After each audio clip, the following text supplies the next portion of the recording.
Here we go. Then, work your legs. The 1500 block of McKean was a total eyesore. Half of the block was actually torn down. Other than 2 houses, everything else was boarded up.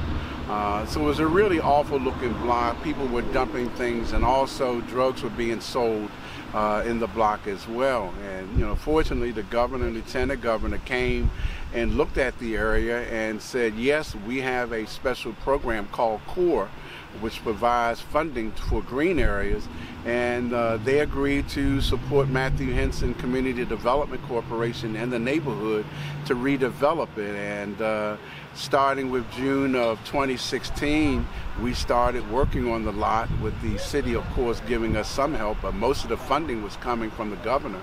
And on April 15th of 2017, we officially opened the Easterwood Sandtown Park and Playground. And now even the governor and lieutenant governor consider this particular park to be a model for other communities throughout the entire state to emulate what we've done here.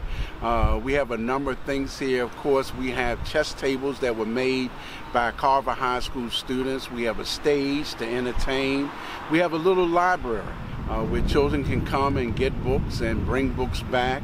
Because when the kids say, books, we got books, can I take one and read it? Yes, you can take and read it. We don't say, no, you can't take it with you. But if they enjoy it, it is better that child keep that book and read it and enjoy it than for them to put it back in the library. This is Two Rivers Park. It's a pocket park in the Canton neighborhood. It's called Two Rivers because we're at the cross streets of Potomac and Hudson. So there's the two rivers, kind of where it meets. So that's where it got its namesake. One of the local residents, who was a block captain at the time in 1998, tried to organize an effort to keep the city from developing it and selling it to developers to put yet another townhouse here or a row home. So he was successful in lobbying the local and state officials to create a memorandum of understanding between the local Canton Community Association and the city. In exchange for use of the land and creating the park, the neighborhood association would have to create the park and have the upkeep. The city still takes out the trash, but that's the extent of the city aside from owning it.